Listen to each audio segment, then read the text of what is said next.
This week on the Weekly Pinch from Pinch News.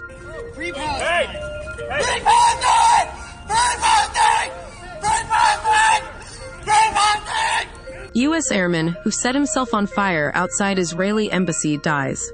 AT&T to give $5 account credits for Thursday's network outage. NFL Competition Committee set to pitch new kickoff rule change. Michigan primaries send warning signs for Biden and Trump. Wendy Williams' guardian accused of robbing another client in $30 million lawsuit while overseeing Williams' finances. For security reasons, my family, friends, and everyone close to me just feels like there's a lot of potential threats, and everybody's just telling me what he's allegedly capable of, and Male producer sues Sean Diddy Combs and alleges sexual assault. I'm going to create this playlist series, and I'm going to tell the story of how I met, dated, married, and divorced a real pathological liar. Risa Tisa captivates social media with viral 52-part series, Who the F Did I Marry? More than 100 killed waiting for aid in Gaza as death toll surpasses 30,000. New court docs reveal Donald Trump may be broke. 3 Mississippi HBCUs in danger of being closed in proposed bill. Alabama A&M University students create food packaging that could make food safer and extend shelf life. CDC drops its 5-day COVID isolation rule. An active U.S. Air Force member who set himself on fire outside the Israeli embassy in Washington, D.C. on Sunday has died. Aaron Bushnell, 25, of San Antonio, Texas, filmed the incident and could be heard yelling, "Free Palestine." Officers from the U.S. Secret Service extinguished the flames before he was taken to hospital on Sunday afternoon with life-threatening injuries after collapsing to the ground. In a video that was live-streamed on Twitch, the man identified himself and said he was a serving member of the Air Force. Before setting himself on fire, he said he would no longer be complicit in genocide. He added that his suffering was minimal compared to that of Palestinians as the humanitarian crisis persists in Gaza. He then set the recording device on the ground before pouring an unknown liquid over himself and igniting it while yelling, "Free Palestine," repeatedly. He eventually collapsed as police officers rushed to douse the flames with fire extinguishers. A spokesperson from the Israeli embassy said no embassy staff were injured in the incident. Bushnell's identity was confirmed by the Metropolitan Police Department. Rose Riley, a spokesperson for the U.S. Air Force, said he was an active-duty airman and that additional details will be provided after next-of-kin notifications are completed. It is not the first time someone has self-immolated in front of an Israeli diplomatic mission in the U.S. In December, a protester set themselves on fire in front of the Israeli consulate in Atlanta, Georgia. AT&T has announced plans to issue a $5 bill credit to wireless customers impacted by the outage that occurred on Thursday, acknowledging the frustration caused by the disruption. The credit, intended as a gesture to make it right, will be automatically applied to potentially affected customers' accounts. However, the credit is limited to $5 per wireless account, regardless of the number of impacted lines, and excludes users of AT&T Business, AT&T Prepaid, and Cricket services. While AT&T believes it has reached out to potentially affected customers, those seeking additional credits are encouraged to contact the carrier's call centers. The outage, which began early Thursday morning, prompted widespread reports of service disruptions, though AT&T clarified that it was due to an issue during network maintenance, not a cyber attack. Dallas Cowboys Executive Vice President Stephen Jones, who serves on the NFL Competition Committee, anticipates a change in the kickoff rule for the upcoming season. The committee is considering a one-year alternative aimed at increasing returns, potentially adopting elements of the XFL model. The goal is to make kickoffs more engaging while ensuring player safety. Additionally, the committee is addressing the hip drop tackle, aiming to define it and implement penalties to discourage the dangerous maneuver. Jones emphasizes the importance of education, fines, and officiating to eliminate the hip drop tackle from the game. Presidential frontrunners Joe Biden and Donald Trump easily won their party's primaries in Michigan on Tuesday. But a closer examination of the results showed both campaigns have a cause for concern in their bid to win this crucial swing state in November. An uncommitted vote from progressives, young voters, and Arab American Democrats in Michigan is the first indication of how backlash over the Biden administration's handling of the Israel-Hamas war in Gaza might impact the incumbent's re-election campaign. Despite a recent tweak in Biden's stance and some chatter about an imminent ceasefire, the message sent is clear. Change course on Israel's war in Gaza or risk losing a significant portion of votes in a state that could decide the result of the elections in November. Biden still dominated the primary, but the campaign would need to pay close attention to Michigan, a state he won by less than 3% in 2020 and likely can't afford to lose this year. On the GOP side, Trump's projected winning margin highlights a potentially damaging weakness. Nearly 30% of Michigan Republicans voted for former UN Ambassador Nikki Haley. Though Trump dominated the night with the help of his base, the results show that his strength among general election voters is uncertain. Haley's best results of the night came from counties where Democrats have been gaining ground in recent years. Despite Haley's promise to stay in the race and to keep chasing delegates, it is looking increasingly unlikely that her campaign could gain significant traction as we head to Super Tuesday. The defeat in Michigan marks Haley's fifth successive loss in the primary contests. The U.S. Sun has uncovered exclusive details regarding a lawsuit implicating Wendy's guardian, Sabrina Morrissey, and her legal firm, Morrissey & Morrissey LLP, along with about 10 other attorneys. The suit alleges a conspiracy to perpetuate a baseless guardianship against Jose Verdugo, who won $5.5 million in a personal injury claim. Attorney Michael Flomenhoft, representing Verdugo, claimed that the trouble began when a former associate misrepresented Flomenhoft's handling of the case to Verdugo. Wendy's guardian and others allegedly became involved in the dispute, aiming to impose a guardianship on Verdugo. The lawsuit accuses the defendants of pursuing litigation that drained Verdugo's settlement, allegedly without his consent. The case further alleges racketeering and violations of civil rights laws, seeking punitive damages of $30 million. In 2022, Wendy's bank Wells Fargo locked her out of her accounts and filed a petition for a guardianship hearing for her. In documents, Wendy's lawyer shared how her former financial advisor informed the bank that Wendy was of unsound mind and was denying her access to her bank accounts and statements. Eventually, Wendy was placed in a court-approved financial conservatorship under attorney Morrissey.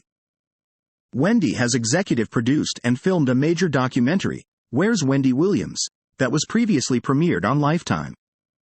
However, 2 days before its premiere, Wendy's guardian, Sabrina Morrissey, filed a sealed lawsuit for injunctive relief in New York County Supreme Court against the documentary. It's very scary for myself, and it has me worried about my kids, and just sleeping with anxiety and different things like that. So just moving forward, just want to pause on everything until we know that it's clear and safe for me to come back outside of work. A former employee of Sean Diddy Combs has filed a lawsuit accusing him of sexual assault, sexual harassment, and grooming. Rodney Lil Rod Jones, a former producer and videographer for Combs, filed a 73-page civil complaint in New York federal court. He alleges that Combs didn't compensate him for his work, forced him to procure sex workers, and served alcoholic beverages laced with drugs at parties. Combs' chief of staff, Universal Music Group CEO Sir Lucian Grange, former Motown CEO Ethiopia Habtemariam, and Combs' son, Justin, are also named as defendants. Jones seeks $30 million in damages. Combs' attorney denied the allegations, calling Jones a liar and stating they have proof the claims are false. Representatives for Justin Combs and others named in the suit also denied the allegations. The lawsuit alleges that Jones was a victim of constant unsolicited touching and groping by Combs. It further claims that Combs displayed firearms, talked about shootings, and intimidated Jones. Jones alleges that he has recordings of illegal activities involving Combs and others. The suit also accuses Combs of grooming, citing an incident where Combs allegedly encouraged Jones to watch someone engage in sex to ease his anxiety about homosexuality. Combs is also accused of liability for a sexual assault allegedly experienced by Jones by actor Cuba Gooding Jr. on a yacht rented by Combs. Gooding Jr. has not publicly commented on the complaint. Combs previously settled a lawsuit brought by his former girlfriend, singer Cassandra "Cassie" Ventura, who alleged rape and repeated abuse. Combs denied wrongdoing but settled the suit. Combs stated he would fight the allegations against him. Hi, and welcome. We all know why you're here.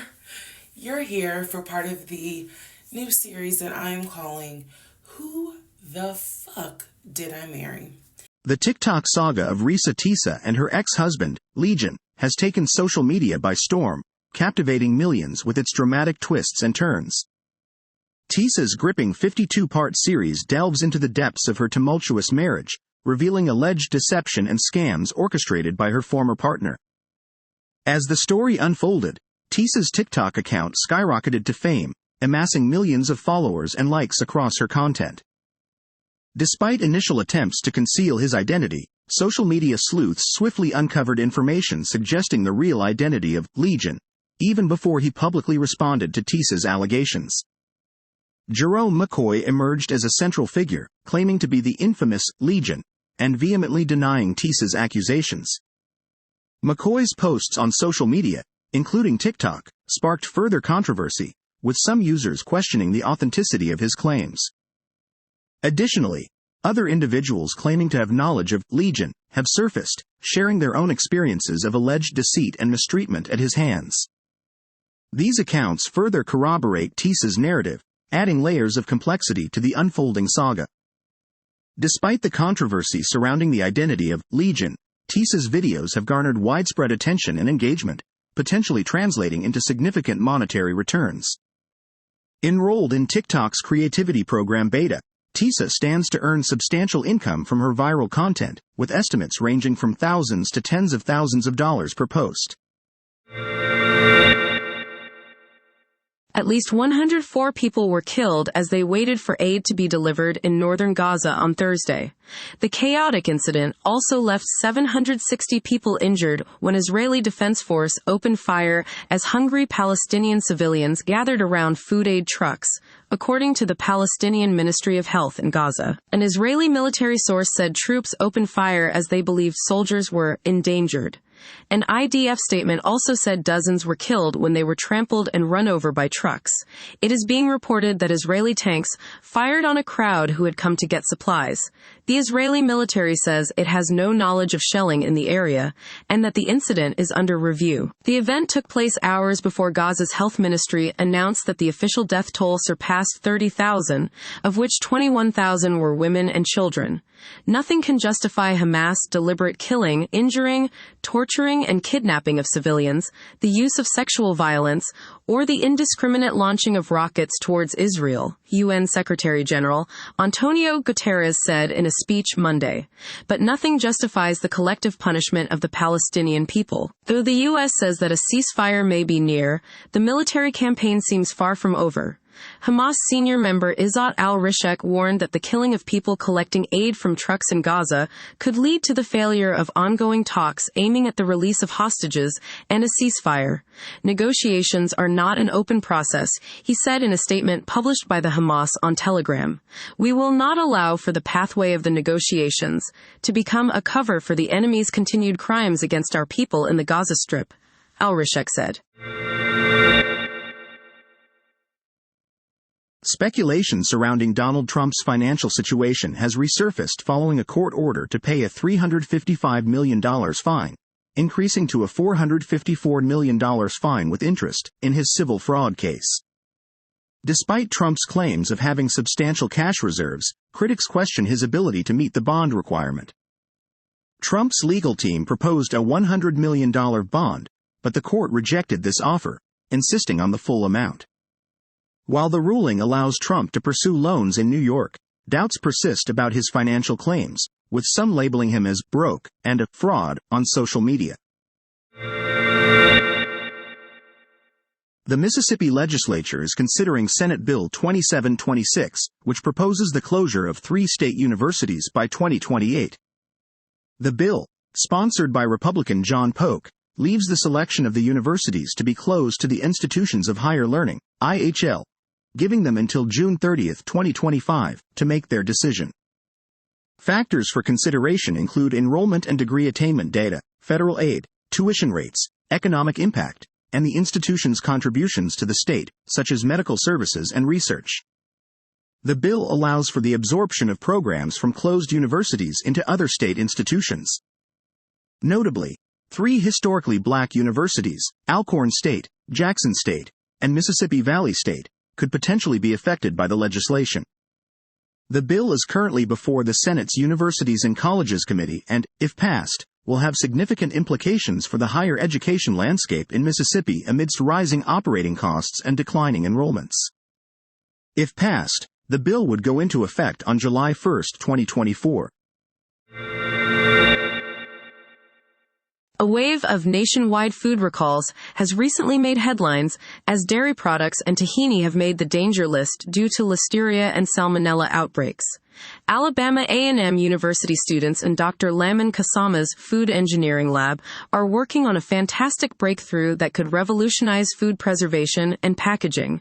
The students used hemp grown at the university's agricultural center to create an antimicrobial nanofilm that can prevent the growth of dangerous bacteria like Salmonella and Listeria. The packaging is infused with an antimicrobial agent that minimizes the growth of harmful microbes. They tested the packing on fresh chicken breast meat and found that Salmonella and Listeria were inhibited. The packaging is also made from biodegradable materials. Students are hopeful about the packaging's ability to make food safer and extend food shelf life. The CDC is updating its guidelines for COVID-19, dropping the 5-day isolation period for positive cases. Instead, they recommend staying home until symptoms improve and there's no fever for 24 hours without medication. Additional precautions like wearing masks and improving ventilation are advised. Some criticize the change, while others see it as aligning with current realities. Hospitalizations and deaths have risen this winter, with the majority among those over 65 who haven't received booster shots. Vaccination efforts, including spring COVID boosters for the elderly, are crucial to curbing the spread.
That wraps up all of the news from the Weekly Pinch.